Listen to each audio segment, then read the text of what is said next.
how to do the process. So how many of you have done meridian tapping with me before? Raise your hand if you have. Okay, a little bit. Okay, how many of you have no idea what I'm talking about? Raise your hand.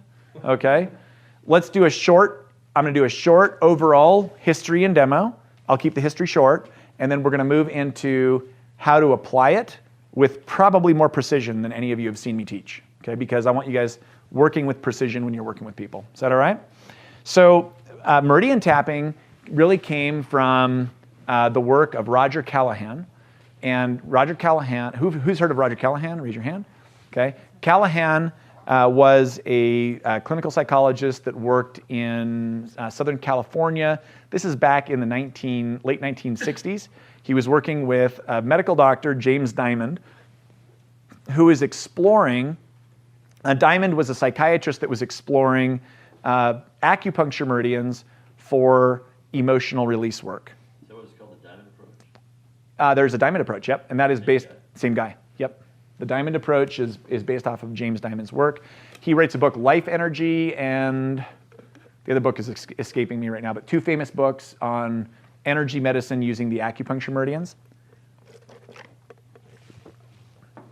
And he was also working with a group of chiropractors. One of the chiropractors, I have his book, has almost like a German name. But anyway, there was this little group, and they were experimenting in the 60s with acupuncture for emotional release in kind of a new way. Acupuncturists for years, like years, have been using acupuncture for emotional release, but they were playing with it and seeing what was possible.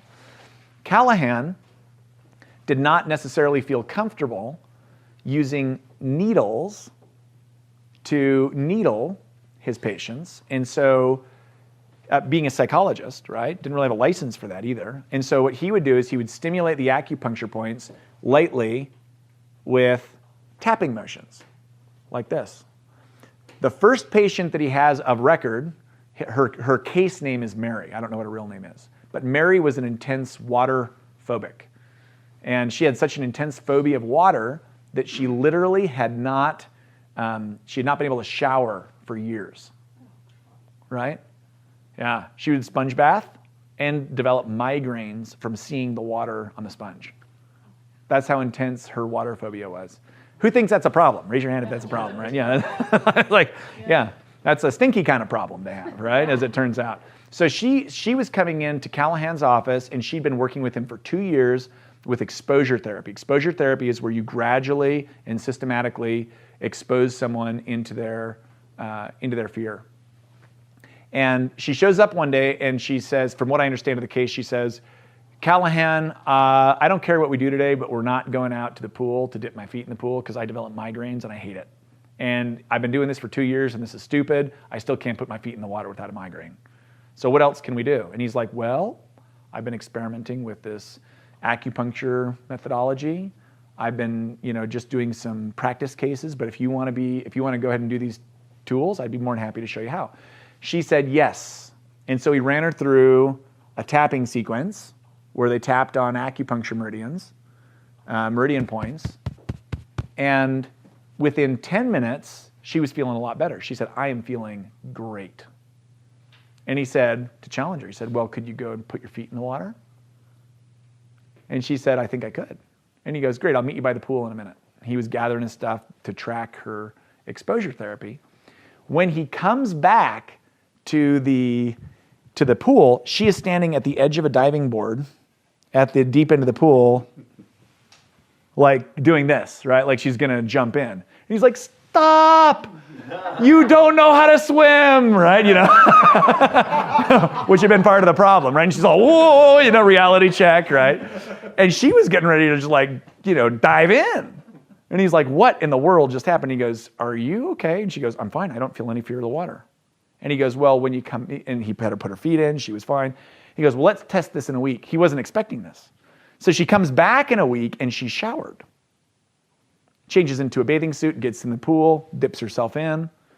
She's done, 10 minutes. Isn't that wild? Who thinks that's wild? Raise your hand if that's wild.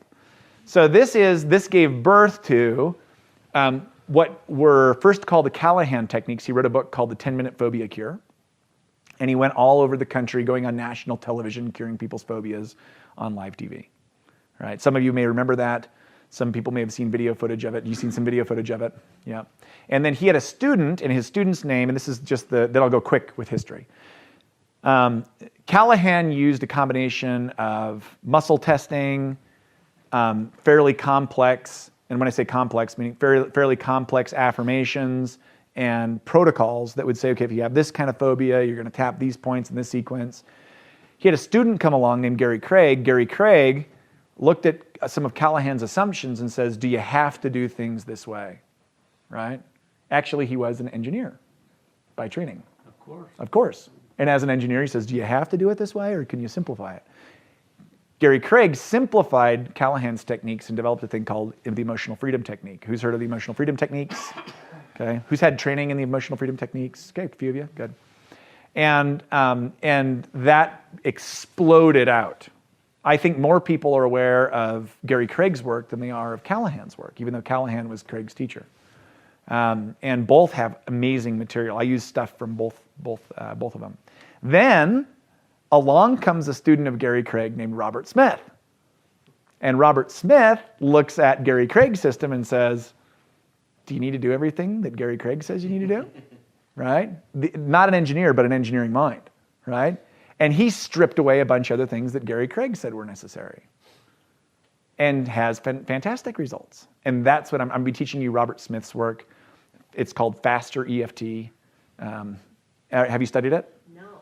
Vicki was telling me about it yesterday because I was talking to her about Yeah. because I do the long version and I keep missing stuff. Yeah. And it takes too long to go through all the, the things. And she says, oh, he has one that's like, It's like, way quicker. And when she said it, it felt like, I can yeah. probably do that. So I used to teach, and I still do. I still use Gary Craig's stuff, and I still use some of Callahan's stuff. And I have less training in Callahan's work, but I do have some. Now it's going by thought field therapy is what most people know it by. So Callahan's work, if you go look up books on thought field therapy, you'll find some good books. And then you have Craig's work, which is the emotional freedom technique. And then you've got Robert Smith's work. I like Robert Smith's work for one reason. It's super simple. It is simple. And what was happening when I was teaching the emotional freedom technique to people is they would go, wow, that's really cool. I'm getting good benefits. And then they would walk away and they were confused, right? Unless they had 2 days of training. And then if I trained them for either 10 sessions or 2 full days, they'd walk away and understand it. Otherwise, they'd go home and I don't remember what to do, what order to do things in. So the faster EFT that I'm going to be teaching you is a way to go after these limiting beliefs and limiting thoughts that you've got, to go after the states and to rapidly change them. And it's something you can do at home, and you can do the whole process in less than 2 minutes. Isn't that cool? Who thinks that's cool? Raise your hand. Okay. Everybody willing to play? Raise your hand if you're willing to play. Okay, raise your hand if you're willing to look weird while you're playing. Okay, good, because it's...